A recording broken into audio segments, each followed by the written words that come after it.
Assalamualaikum warahmatullahi wabarakatuh. Alhamdulillahi rabbil alamin wa bihi nasta'in ala umurid dunya waddin. Wassalatu wassalamu ala ashrafil anbiya'i wal mursalin sayyidina wa maulana Muhammadin wa ala alihi wa sahbihi ajma'in. Rabbi shrah li sadri wa yassir li amri wahlul 'uqdatam min lisani yafqahu qawli, amma ba'du. Bapak-bapak jamaah salat maghrib Masjid Al-Amin yang dimuliakan oleh Allah Subhanahu wa ta'ala, puji syukur marilah senantiasa kita panjatkan kehadirat Allah Subhanahu wa ta'ala yang tidak henti-hentinya memberikan nikmat-nikmatnya kepada kita semua. Antara lain kita masih tetap diberi nikmat iman, nikmat Islam, nikmat kesehatan, dan nikmat panjang umur, sehingga kita dapat menjalankan perintahnya, yaitu sholat maghrib berjamaah dan dilanjutkan dengan menuntut ilmu. Mudah-mudahan kita semua bisa istiqomah, bisa rutin menghadiri pengajian malam Jumat ini, dan mudah-mudahan kita semua mendapatkan ilmu yang bermanfaat. Amin ya rabbal alamin.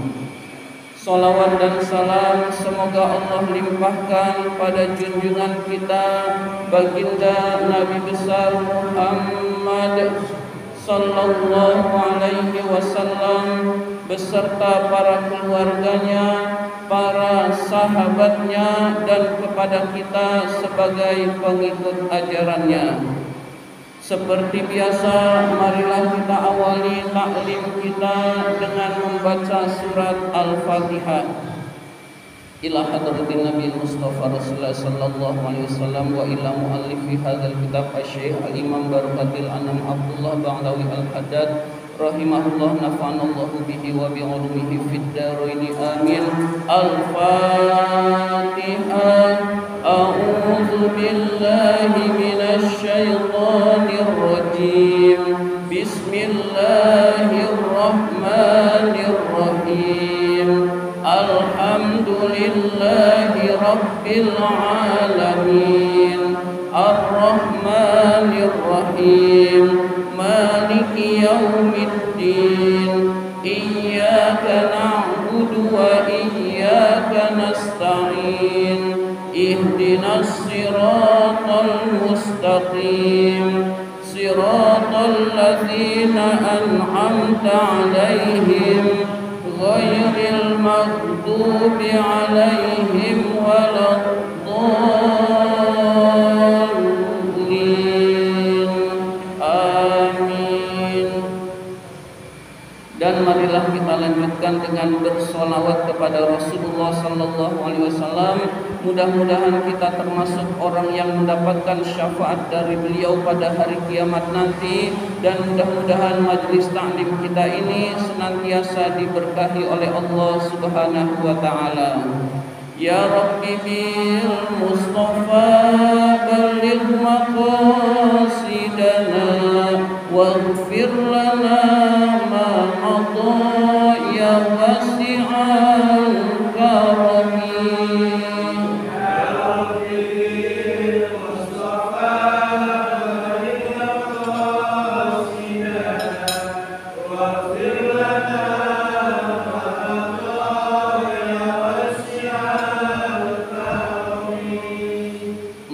Muhammadun sayyidul qaunaini wa thaqalaini wal fariqaini min urbin wa min ajami.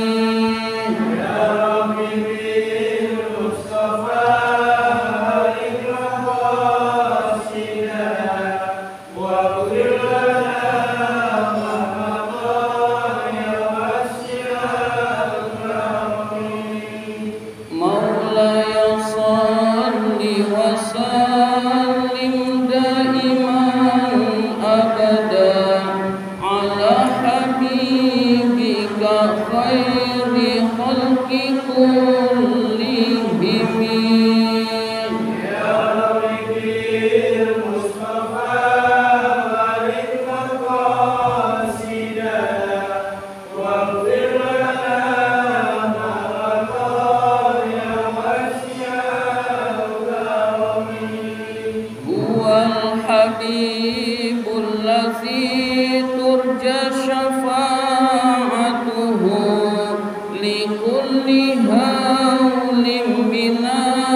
Bismillahirrahmanirrahim. Marilah kita lanjutkan pembahasan kitab An-Nasaihud Diniyah ini.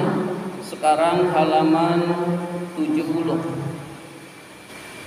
Halaman 70. 3, 4, 5, 6. Baris ke-6.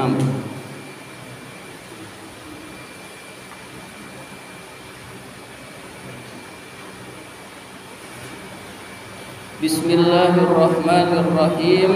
Thumma innal jahlal mazmuma alal itlaqi. Kemudian sesungguhnya kebodohan yang tercela secara mutlak adalah. Jadi kebodohan yang tercela, yang dicela oleh agama secara mutlak adalah ayyajhalal insanu, tidak mengertinya manusia, minal ilmi, terhadap ilmu, ma farradallahu alaihi ilmahu, yang Allah wajibkan untuk mengetahuinya. Jadi Allah wajibkan untuk mengetahui, dia tidak mengetahui, maka ini adalah kebodohan yang dicela oleh agama, kebodohan yang tercela. Jadi ada bodoh yang tidak tercela, ada bodoh yang tercela menurut agama. Hadirin sekalian, bodoh yang tidak tercela itu contohnya adalah, misalkan saya nggak ngerti tentang ilmu kedokteran, itu tidak tercela karena saya bukan dokter. Misalkan Bapak tidak mengerti cara mengoperasikan kereta api, itu tidak mengertinya, bodohnya terhadap hal itu tidak tercela karena bukan masinis. Tapi kalau kewajiban di dalam agama lalu dia tidak mengerti itu wajib, nah ini tercela hadirin sekalian, dan ini menyebabkan orang tersebut mendapatkan dosa dari Allah Subhanahu wa taala. Misalkan ada orang nggak tahu sholat 5 waktu itu wajib, ketidaktahuannya tidak menyelamatkan di akhirat hadirin sekalian, tetap dia akan diperhitungkan di akhirat hadirin sekalian. Tidak tahu kalau puasa Ramadan itu wajib, tidak tahu kalau membayar zakat itu wajib. Nah, ketidaktahuannya itu tercela di dalam agama hadirin sekalian, dan tidak menyelamatkan orang tersebut dari siksa Allah hadirin sekalian. Nah, begitu juga apa-apa yang diwajibkan oleh Allah Subhanahu wa taala, enggak tahu caranya juga berdosa hadirin sekalian. Allah wajibkan kita sholat, cara sholat kita salah, misalkan tidak sesuai dengan tuntunan Allah dan Rasulnya, tidak sesuai dengan yang diperintahkan oleh Allah dan Rasulnya, maka cara sholat kita yang salah itu karena tidak tahu, tidak menyelamatkan kita dari siksa Allah nanti di akhirat hadirin sekalian. Berarti harus tahu cara sholat yang benar hadirin sekalian. Gak boleh sholat ikut-ikutan sehingga gak tahu mana yang wajib di dalam sholat, mana yang sunnah, lalu tidak tahu, lalu ada yang wajib dia tinggalkan menyebabkan sholatnya tidak sah, yang menyebabkan tidak sah lalu sholatnya tidak diterima oleh Allah, maka orang tersebut berdosa hadirin sekalian. Jadi ketidaktahuannya tidak menyelamatkan dari siksa Allah hadirin sekalian. Berarti sesuatu yang kita tahu itu diwajibkan oleh Allah, kita harus pelajari caranya hadirin sekalian. Harus pelajari cara sholat, harus pelajari cara puasa yang benar hadirin sekalian. Nah, mempelajarinya hadirin sekalian, ada orang yang langsung pakai hadis hadirin sekalian. Nah, menurut pendapat saya ini boleh-boleh saja dan bagus-bagus saja hadirin sekalian. Tetapi lebih aman bagi kita orang awam, pelajari saja ilmu fikih hadirin sekalian. Ilmu fikih itu sudah sesuai Al-Quran hadis.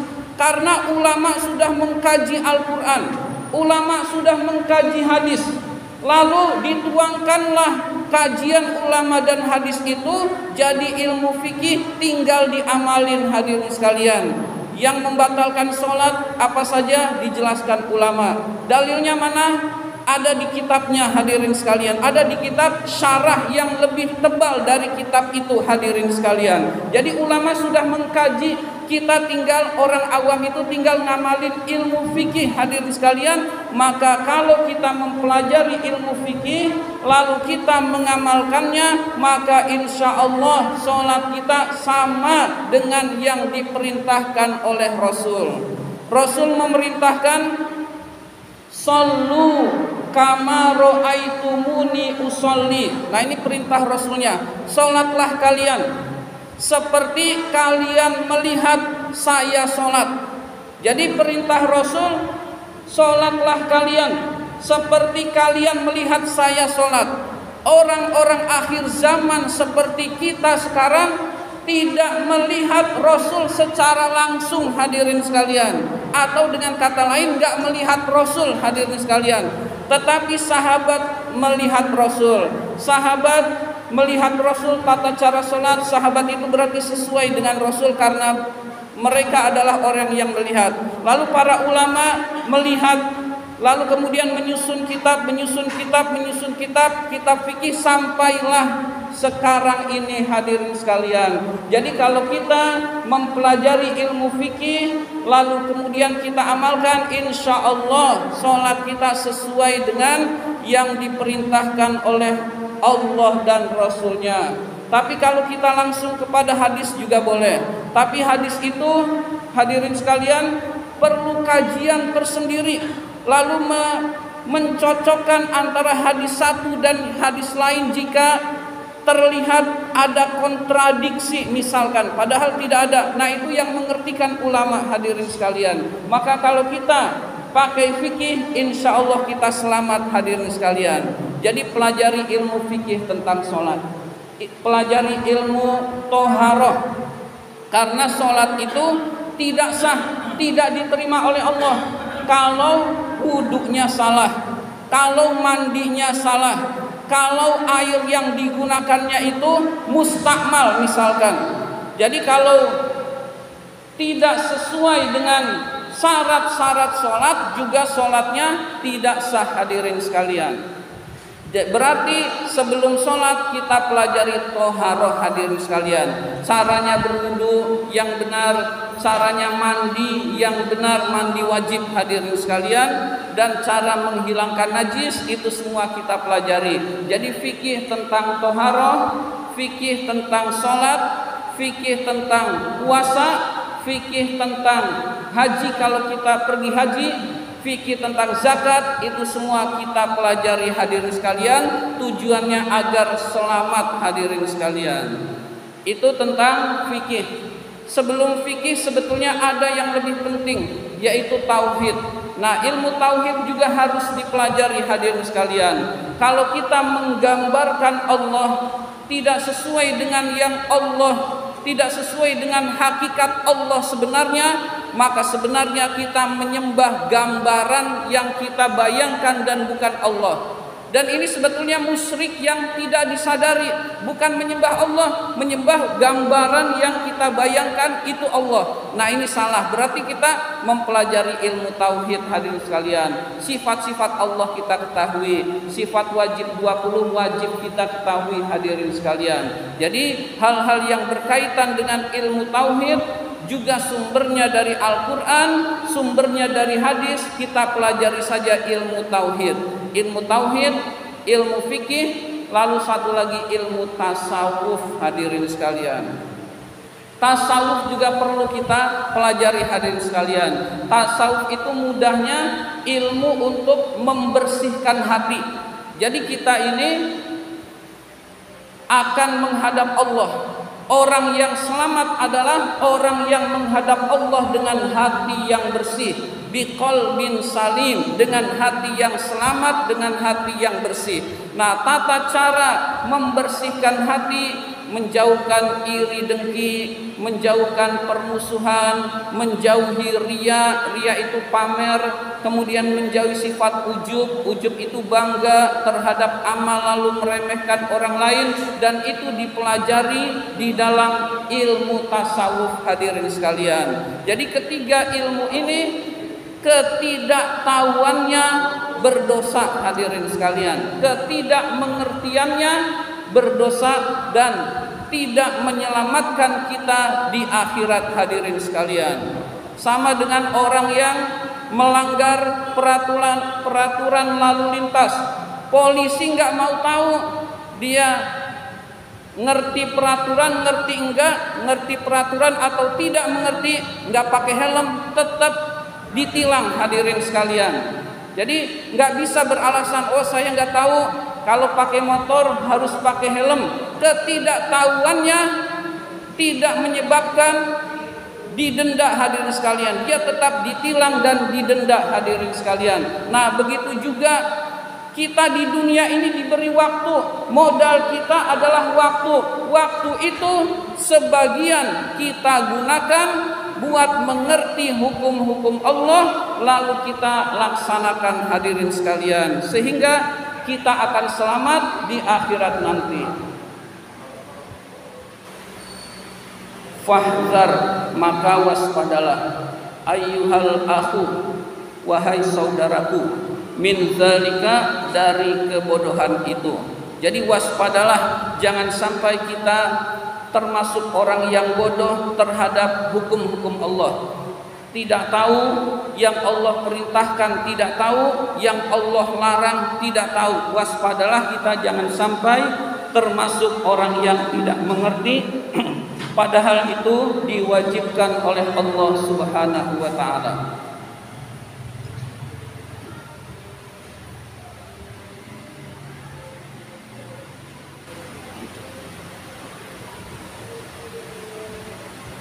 Larangan-larangan Allah juga wajib kita ketahui, mana yang diharamkan oleh Allah, mana yang makruh, yang dimakruhkan oleh Allah. Yang diharamkan oleh Allah mutlak harus kita tinggalkan. Allah melarang berjudi, kita tinggalkan judi. Allah melarang berzina, kita tinggalkan berzina. Allah melarang mabuk-mabukan, kita tinggalkan mabuk-mabukan. Dan kita tidak boleh tidak tahu kalau itu larangan Allah hadirin sekalian. Ketidaktahuannya menyebabkan kita berdosa hadirin sekalian, lalu berbuatnya juga berdosa hadirin sekalian. Maka kita waspada, jangan sampai perintah Allah kita tidak tahu, jangan sampai ada larangan Allah kita juga tidak tahu. Karena kita semua sama diberi modal 24 jam. Ya, jadi kita semua sudah diberi modal oleh Allah 24 jam sehari. Dan kita tidak beralasan kesibukan kita. Kesibukan kita yang mengabdi kepada Allah. Allah Subhanahu wa taala berfirman, "Wa ma khalaqtul jinna wal insa illa liya'budun." Tidaklah aku ciptakan jin dan manusia kecuali untuk beribadah kepadaku. Jadi sudah jelas tujuan manusia. Tanya kepada yang bikin manusia. Yang bikin manusia Allah Subhanahu wa taala. Allah sudah menjelaskan tujuan diciptakannya kita, yaitu untuk beribadah kepada Allah Subhanahu wa taala. Jangan sampai ibadah dilupakan, lalu hanya sibuk bisnis. Kelihatannya untung, tapi di akhirat dia rugi hadirin sekalian. Jadi sebanyak apapun yang kita kumpulkan, mati nggak dibawa hadirin sekalian. Sebanyak apapun makanan, minuman, uang, sakit, nggak dinikmati hadirin sekalian. Jadi tujuan kita adalah untuk beribadah kepada Allah Subhanahu wa taala. Wahruj, dan keluarlah min zulumati jahlika, dari gelapnya kebodohanmu, ila anwaril ilmi, kepada cahaya ilmu. Jadi Al-Habib menjelaskan, keluarlah dari gelapnya kebodohanmu menuju cahaya ilmu. Bodoh diumpamakan dengan gelap hadirin sekalian. Jadi orang yang bodoh itu orang yang seperti berjalan di kegelapan. Orang yang berjalan di kegelapan tidak tahu ada bahaya di depannya hadirin sekalian. Tidak tahu ada yang menyakitkan di depannya hadirin sekalian, karena dia berada di kegelapan. Itulah orang yang tidak memiliki ilmu, lalu dia hidup di dunia seperti berjalan di kegelapan. Sebaliknya orang yang berilmu adalah orang yang berjalan, kemudian ada cahaya yang terang hadirin sekalian. Ada mobil yang ingin menubruk kita, kita lihat sehingga kita minggir. Ada beling yang di depan kita harusnya kita injak, kita hindari sehingga kita terhindar hadirin sekalian. Nah, itulah ilmu hadirin sekalian. Jadi ilmu diumpamakan seperti cahaya, bodoh diumpamakan seperti kegelapan. Maka mari kita bersama-sama untuk menambah ilmu atau mewajibkan diri kita untuk belajar ilmu, terutama adalah hal-hal yang diwajibkan oleh Allah Subhanahu wa taala. Walaisa biwajibin, tidak wajib hukumnya, antattasi'a, kamu memperluas fil ilmi, di dalam ilmu. Jadi yang diwajibkan oleh Allah hanya yang diwajibkan mengetahui hanyalah yang diwajibkan oleh Allah hadirin sekalian. Kita mempelajari kedokteran padahal bukan dokter, hukumnya boleh. Hukumnya boleh tapi tidak wajib. Kita mempelajari teknik caranya membangun rumah boleh dan itu bagus, tapi hukumnya tidak wajib hadirin sekalian. Jadi hal-hal yang kita bukan bidangnya lalu tidak kita ketahui, itu tidak apa-apa hadirin sekalian. Tetapi yang pasti wajib adalah kita sebagai umat Islam wajib tentang sholat, wajib tentang puasa, dan itu harus kita miliki ilmunya hadirin sekalian. Balil wajibu alaika ta'allumal qadril ladzi la budda laka minhu. Tetapi yang wajib bagi kamu adalah mempelajari seukuran yang diwajibkan oleh Allah Subhanahu wa taala, wala ghinan laka anhu, dan yang sangat kamu butuhkan. Jadi hal-hal yang diwajibkan oleh Allah kita harus mempelajarinya hadirin sekalian. Kalau di majelis taklim kita ini tidak ada, kita cari di tempat lain, insya Allah banyak hadirin sekalian. Insya Allah mudah kita untuk membaca buku, kemudian untuk menghadiri majelis taklim di tempat lain, sehingga ilmu-ilmu kita menjadi bekal untuk akhirat nanti hadirin sekalian. Dan modalnya adalah tidak malu hadirin sekalian, tidak malu untuk kebaikan. Kita nggak bisa baca Quran, lalu kita malu belajar Quran, yang nggak bisa sampai akhir usia kita nggak bisa, dan itu kerugian yang besar hadirin sekalian. Berarti kita harus belajar Al-Quran hadirin sekalian. Nah, jadi modalnya adalah tidak malu untuk melakukan kebaikan. Insya Allah kita menjadi orang yang selamat hadirin sekalian. Wa kama yajibu alaika an tata'allama fi nafsika, sebagaimana wajib bagi kamu mempelajari untuk dirimu sendiri, yajibu alaika aidon, wajib juga bagi kamu antu'allima ahlaka, mengajarkan keluargamu, wa auladaka, anak-anakmu, wa kullaman laka wilayatun alaihi, dan setiap orang yang ada di dalam kekuasaanmu. Jadi kita wajib mempelajari ilmu tentang sholat. Maka anak kita juga wajib mengerti tentang sholat, istri kita juga wajib mengerti tentang sholat, dan kita wajib mengajarkannya, hadirin sekalian. Jadi sebagai orang tua kita wajib mengerti hukum-hukum agama dan wajib mengajarkan ilmu-ilmu agama juga kepada anak-anak kita, hadirin sekalian. Jadi jangan sampai anak kita nggak bisa sholat, kita masa bodoh. Jangan sampai anak kita nggak bisa baca Quran, kita masa bodoh. Yang penting sekolah, hadirin sekalian. Ya sekolah bagus, hadirin sekalian, tapi ilmu agama juga penting, hadirin sekalian. Bahkan lebih penting daripada sekolah, hadirin sekalian. Jadi lebih aman, hadirin sekalian, kalau saya sarankan adalah pilihlah madrasah, hadirin sekalian. Pilih madrasah itu adalah sudah dua-duanya, hadirin sekalian.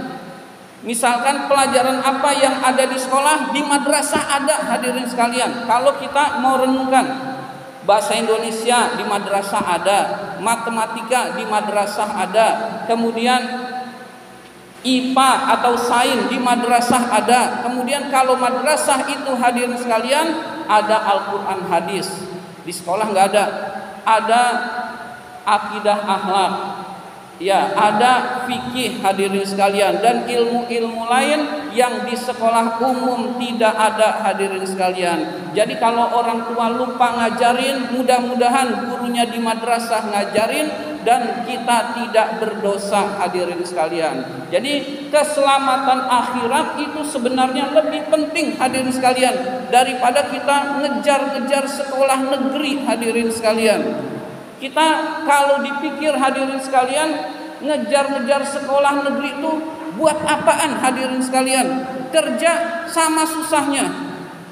Kemudian, wah, ya mungkin bisa lebih murah, hadirin sekalian. Tapi kalau di Jakarta ada KJP, ketutup sama KJP, hadirin sekalian. Madrasah juga ada KJP-nya, hadirin sekalian. Jadi kalau sekarang tuh ngejar-ngejar sekolah negeri, itu sebetulnya apa yang dikejar, hadirin sekalian? Yang penting keselamatan akhirat, hadirin sekalian. Nah, yang sudah sekolah umum bukan berarti harus pindah, hadirin sekalian. Tinggal anaknya dingajikan, hadirin sekalian, dibimbing dari rumah, itu juga bisa. Nah, ini hanya saran, madrasah itu lebih baik daripada sekolah umum karena dua-duanya sudah ada, hadirin sekalian. Urusan agamanya dapat, umumnya juga dapat, hadirin sekalian. Jadi kita jangan hanya memikirkan dunia, hadirin sekalian. Padahal yang kita kejar nantinya nyari kerjanya juga susah, hadirin sekalian. Apa kalau sekolah negeri pasti dapat kerja? Enggak juga, hadirin sekalian. Jadi kita pilih akhirat, hadirin sekalian. Dunia akhirat kita kejar, hadirin sekalian. Jadi kita sebagai orang tua wajib mengajarkan agama kepada anak, mengajarkan anak kita harus bisa baca Quran. Gak boleh enggak, hadirin sekalian. Fa illam taqdir an tu'allimahum, jika kamu tidak mampu mengajarkan mereka, kana alaika an ta'murahum, maka kamu harus memerintahkan kepada mereka bil khuruji, keluar ila ahli ilmi, kepada ahli ilmu, hatta yata'allamu, sehingga mereka belajar al qadral mafruḍa, ilmu-ilmu yang diwajibkan minhu, darinya. Wa illa, jika kamu tidak melakukan hal itu, jika kita tidak mengajarkan ilmu agama kepada anak dan tidak menyuruh anak belajar agama dan tidak menyekolahkan anak di sekolah agama, asamta, kamu berdosa. Wa asamu, dan mereka juga berdosa. Mereka anak-anak itu juga berdosa. Akni, yang saya maksudkan berdosa, ya'samu minhum man kana mukallafan, berdosa pada saat sudah mukallaf, pada saat sudah balik. Sudah balik, sudah wajib sholat, nggak bisa tentang sholat, itu anak juga berdosa. Hadirin sekalian, orang tua dosanya udah dari awal, yaitu tidak mengajarkan ilmu agama. Hadirin sekalian, berarti kita berusaha bersama-sama untuk terus menambah ilmu agama agar kita dibimbing oleh ilmu kita. Hadirin sekalian, begitu juga anak-anak kita selamatkan, yaitu dengan cara membekali dengan ilmu agama. Hadirin sekalian, ini saja yang dapat saya sampaikan. Terima kasih atas perhatian. Mohon maaf apabila ada kata-kata yang kurang berkenan. Wabillahi taufiq wal hidayah. Wassalamualaikum warahmatullahi wabarakatuh.